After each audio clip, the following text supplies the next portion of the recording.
Assalamualaikum warahmatullahi wabarakatuh.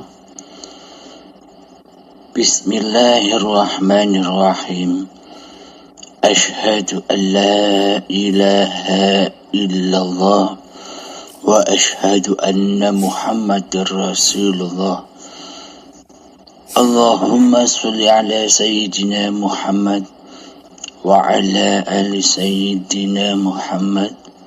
Rabbi shrah li sadri wa yassir li amri wahlul 'uqdatam min lisani yafqahu qawli. Amin.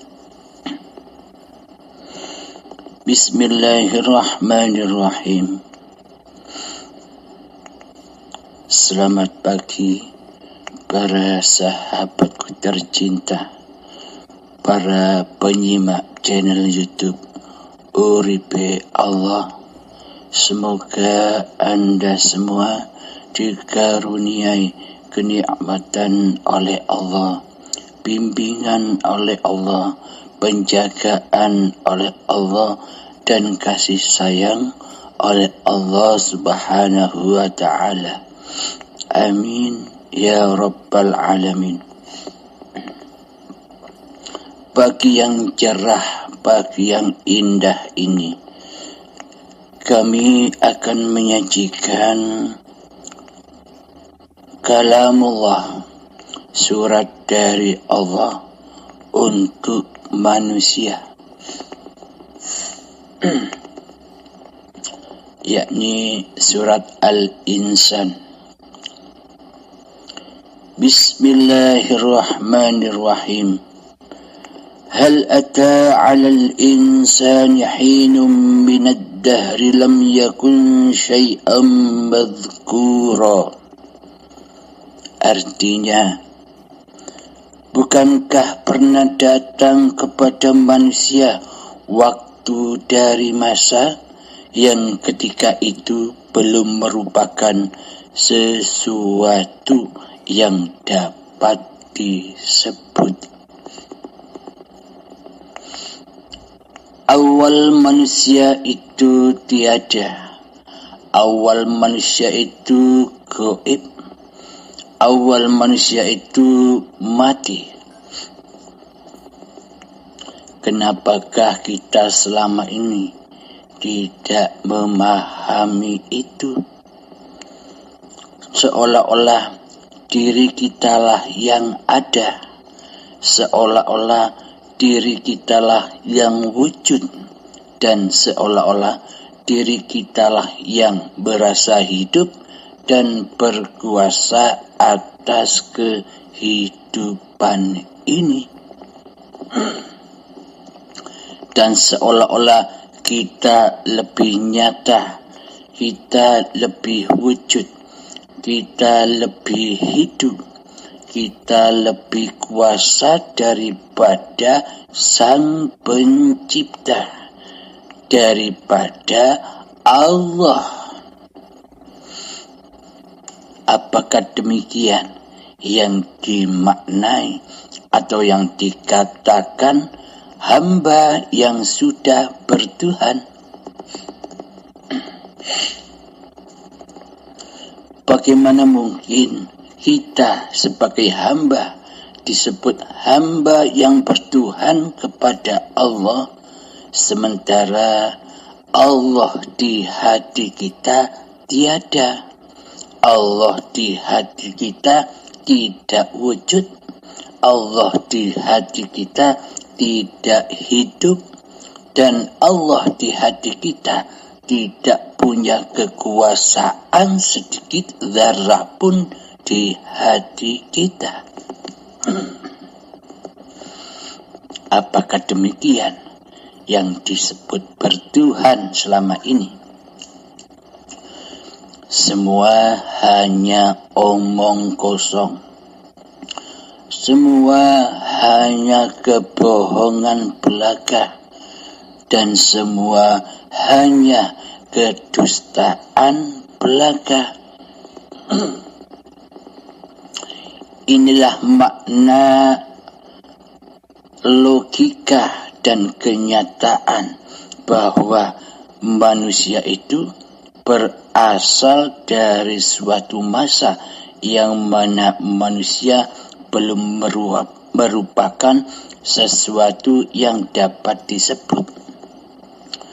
Tiada, mana mungkin manusia punya sifat wujud, mana mungkin manusia punya sifat hidup, mana mungkin manusia punya sifat kuasa, mana mungkin manusia punya sifat ilmu, mana mungkin manusia punya kehendak, daya upaya dan ikhtiar, mana mungkin manusia bisa mendengar, bisa melihat dan bisa berkata-kata, sementara manusia itu merupakan sesuatu yang tak dapat disebut.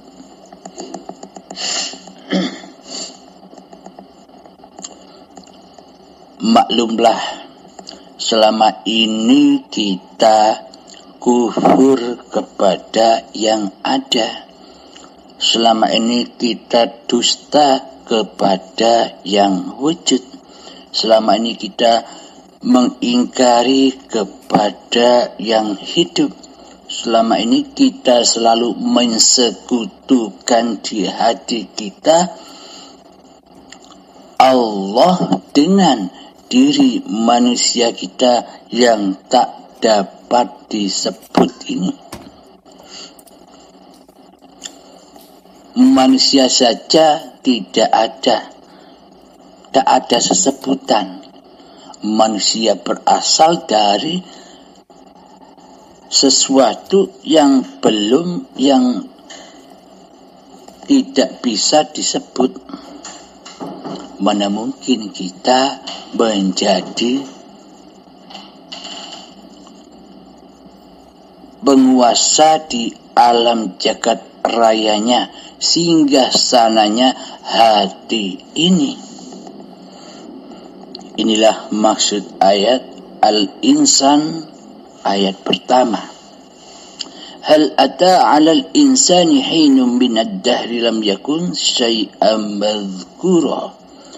Bukankah pernah datang kepada manusia waktu dari masa yang ketika itu belum merupakan sesuatu yang dapat disebut.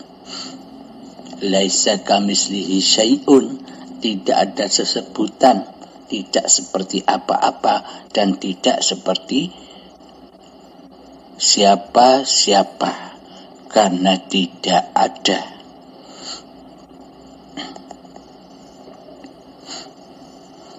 Ayat yang kedua dari surat Al-Insan. Inna khalaqnal insana min nutfatin amshaj nabtalihi faja'alnahu sami'an basira.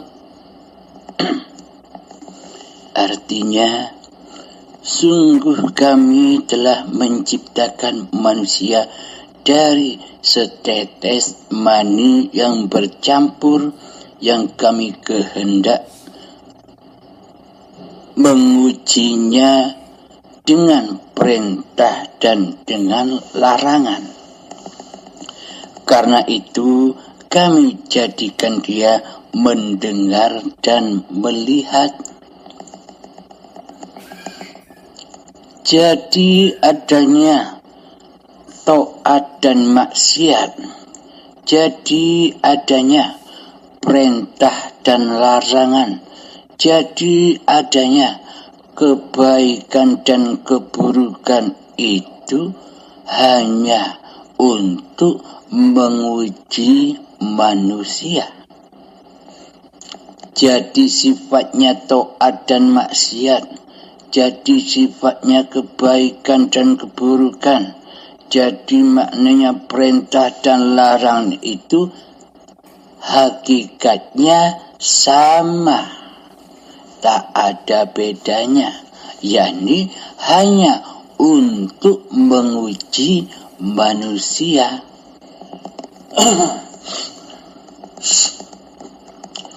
Di dalamnya manusia masih bertemu dengan keadaan ketaatan dan kemaksiatannya. Di dalamnya manusia masih melihat kebaikan dan keburukannya. Di dalamnya manusia masih memandang perintah dan larangannya atau memandang siapa yang menghadirkan itu semua. Jika di hati manusia masih merasa menjadi Tuhan, jika di hati manusia masih merasa dirinya yang hidup, jika di dalam hati manusia masih merasa dirinya lah yang berkuasa atas segala sesuatu, maka manusia akan terlena, terjebak dan jatuh di dalam perintah dan larangan. Manusia akan terjebak dan jatuh di lembah kebaikan dan keburukannya. Manusia akan terjatuh di lembah ketaatan dan kemaksiat, tergulung di dalam keduanya. Bila manusia masih merasa menjadi Allah di dalam hatinya, tapi tidak disadarinya, tapi tidak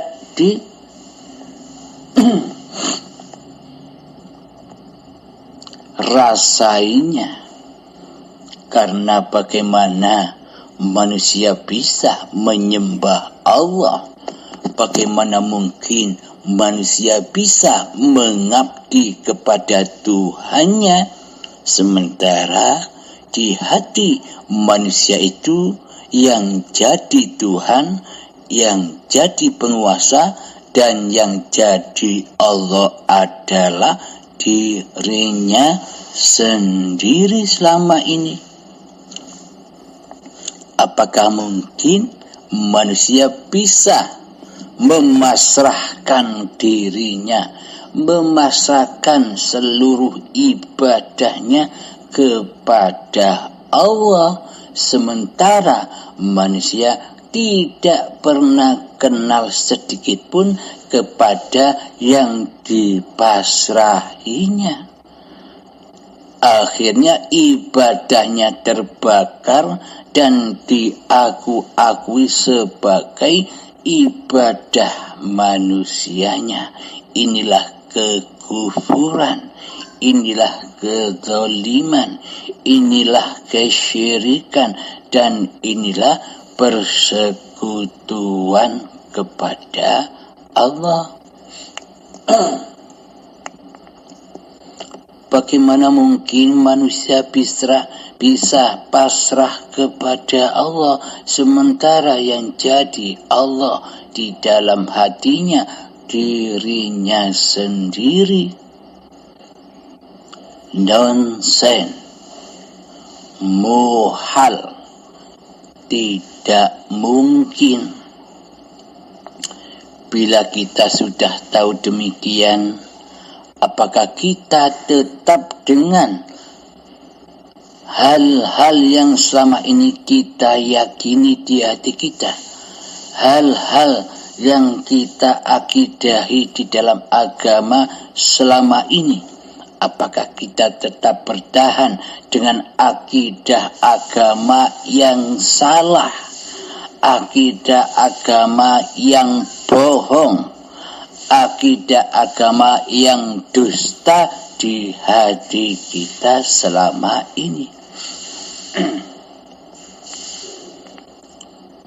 Apakah nunggu kita dikembalikan dengan paksa, dengan azab yang sangat amat pedihnya ketika syakaratul maut?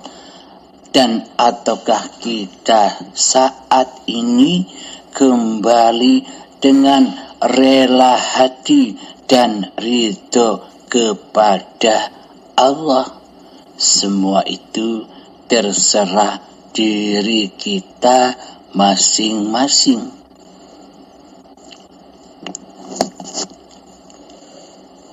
Manakah mungkin manusia bisa menyaksikan perintah dan maksiat yang datangnya dari Allah, sedangkan manusianya yang jadi Tuhan di hatinya? Maka semua perintah dan larangan seolah-olah nafsi-nafsi sendiri-sendiri. Selama ini kita buta akan siapakah Tuhan pencipta perintah dan larangan, Tuhan pencipta ketaatan dan kemaksiatan, Tuhan pencipta kebaikan dan keburukan, sementara hati kita belum bertuhan, masih ateis. Kita selama ini menuduh orang yang tak beragama dan bertuhan sebagai ateis di luar diri kita, sementara kita lalai dalam keateisan diri hati kita sendiri selama ini. Maka dari itu, jangan suka tampil di luar diri, masuklah ke dalam diri. Maka kita akan menyaksikan kekuasaan, kesaktian Allah bila kita mau masuk ke dalam diri siapa hidup ini. Ketika manusianya menyadari bahwa diri manusianya bukan sesebutan apa-apa, maka nyatalah Allah yang menyebutkan manusia dan alam semesta ini.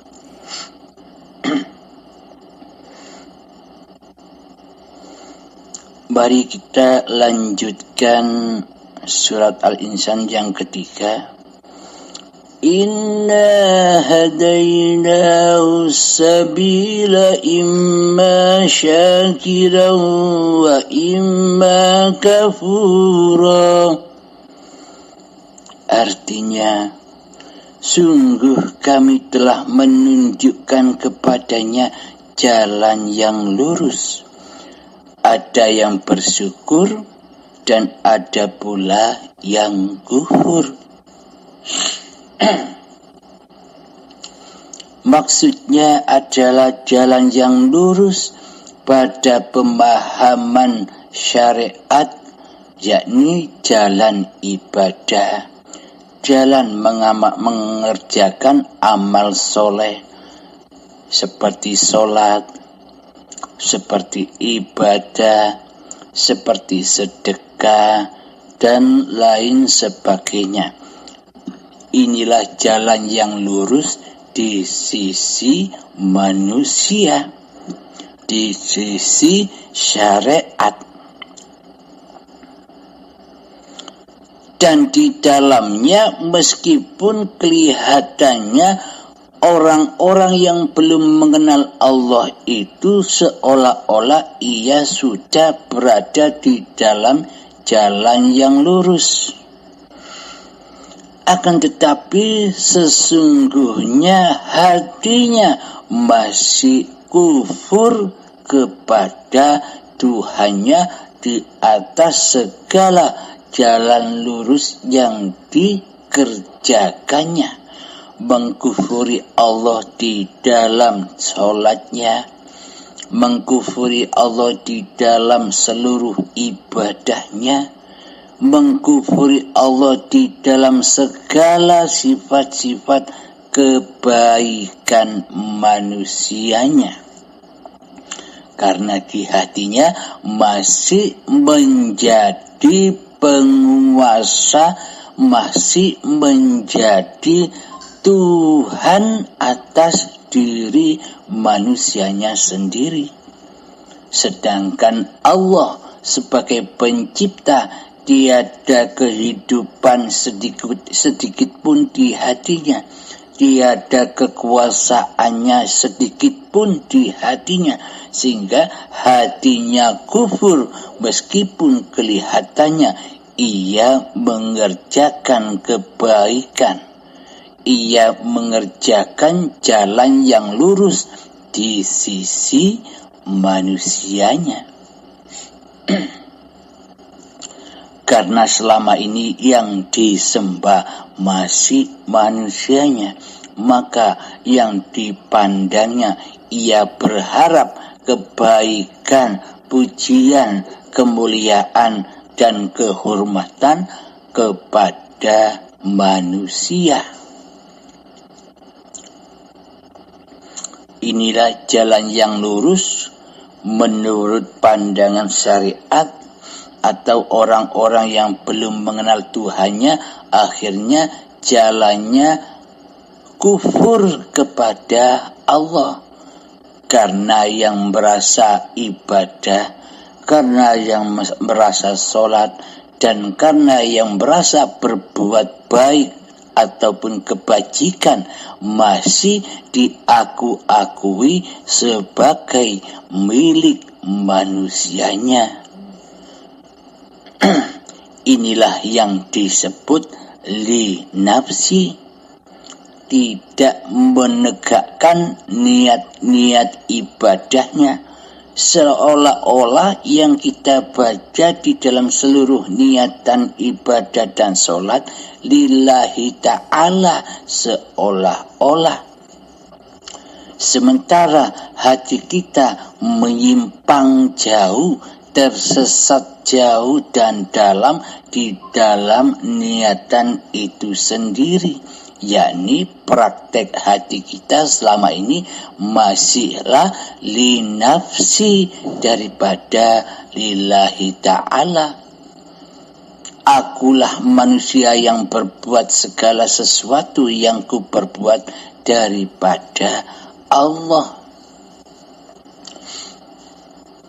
Kalamnya la haula wala quwata illa billahnya itu selama ini bohong, dusta, demi menutupi keateisan diri manusianya di hadapan manusia lain.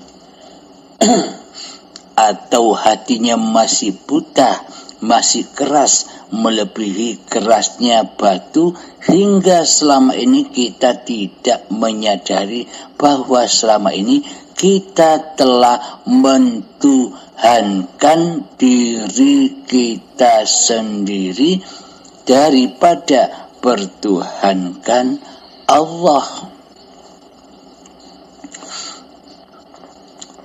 Maka apakah yang dikatakan jalan yang lurus itu? Sesungguhnya kami telah menunjukkan kepadanya jalan yang lurus. Ada yang bersyukur dan ada pula yang kufur. Maka jalan lurus yang bagaimanakah yang diridhoi oleh Allah? Jalan yang lurus yang diridhoi yang sampai kepada Allah, yakni jalan mensucikan hati kita dari selain Allah. Yakni hati tidak mengaku-ngakui bahwa diri manusia kita ada. Hati tidak mengaku-ngakui bahwa diri manusia kita wujud. Hati tidak mengaku-ngakui bahwa diri manusia kita hidup. Hati tidak mengakui bahwa diri manusialah yang berkuasa, karena yang nyata, yang hidup, yang wujud dan yang berkuasa di hati ini adalah Sang Pencipta itu sendiri, yakni Uribe Allah, Hayatullah. Maka bila keadaan hati sudah seperti demikian, hanya menyaksikan, mewujudkan, menghidupkan, mengkuasakan hanya Allah yang ada daripada manusianya, inilah yang dimaksud jalan yang lurus di sisi Allah. Maka akan bertemu dengan bersyukur. Siapa bersyukur itu? Asy-syakur, yakni Allah lah sendiri yang bisa bersyukur. Tak satu pun manusia bisa bersyukur kepada Allah selagi di dalam hatinya masih wujud, masih nyata, masih hidup, masih berkuasa diri manusianya di hatinya. Bersyukurnya selama ini bohong, bersyukurnya selama ini dusta, bersyukurnya selama ini syirik, bersyukurnya selama ini mensekutukan Allah dengan dirinya sendiri saja.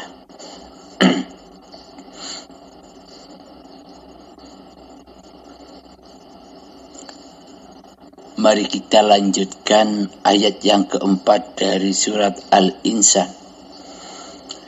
Inna a'tadna lil kafirina salasila wa aghlala wa sa'ira. Artinya, sungguh kami telah menyediakan bagi orang-orang kafir itu rantai, belenggu dan neraka yang menyala-nyala.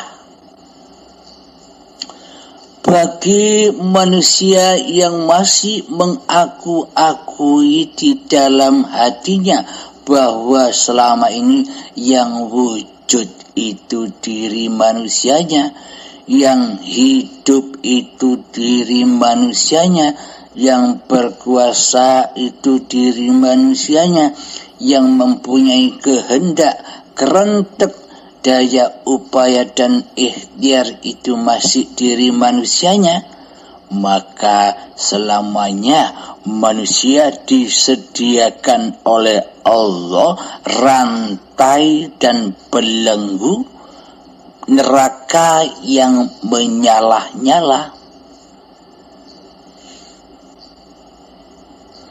Apa yang dimaksud belenggu rantai neraka yang menyala-nyala itu? Rantai belenggu dan neraka yang menyala-nyala itu ketika masih ada bahan bakarnya,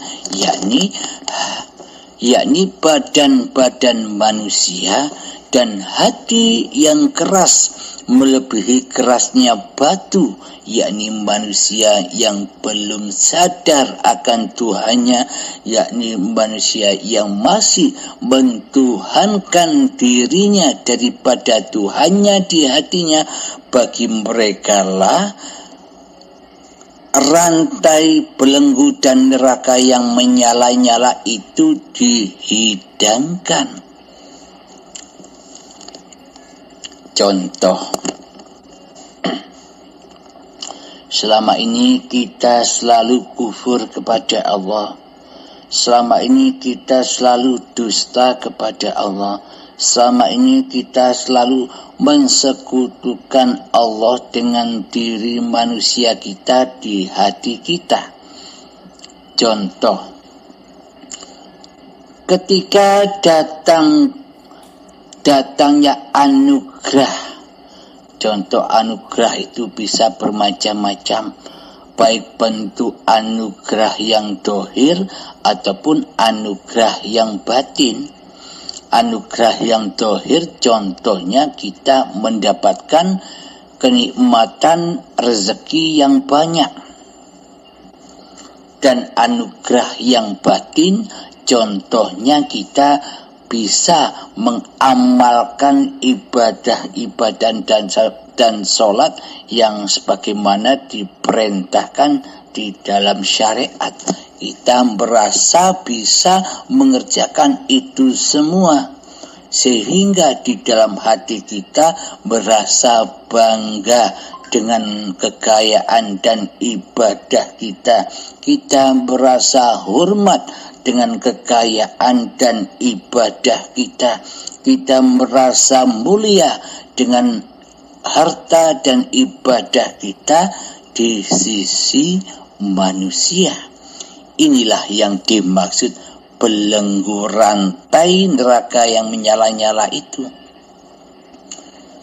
Ketika masih ada rasa kepemilikan harta atau ibadah di dalam hati kita, itulah hakikat rantai belenggu dan neraka yang menyala-nyala. Karena selama ini kita masih merasa memiliki keduanya.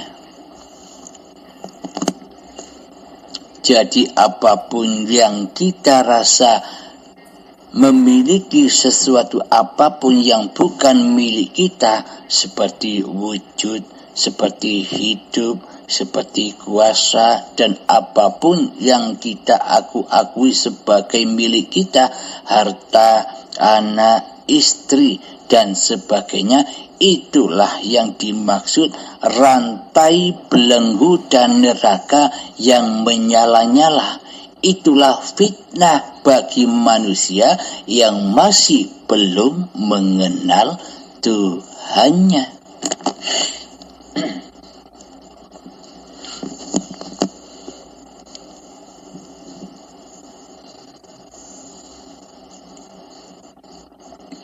Alhamdulillahirabbil alamin.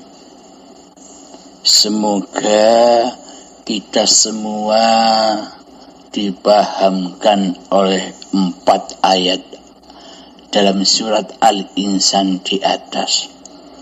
Semoga kita selalu bersyukur kepada Allah dengan Allah, karena tak satu pun manusia bisa bersyukur kecuali asyakur. Karena tak satu pun manusia yang bisa ikhlas kecuali al-ikhlas, yakni uripe Allah sendiri. Alhamdulillahirabbil alamin. Semoga saya pribadi dan semoga kita semua para penyimak setia YouTube channel Uripe Allah, semoga kita semua selalu dibimbing dan difahamkan oleh Allah Subhanahu wa ta'ala. Amin, amin, amin ya rabbal alamin. Akhiru kalam, assalamualaikum warahmatullahi wabarakatuh.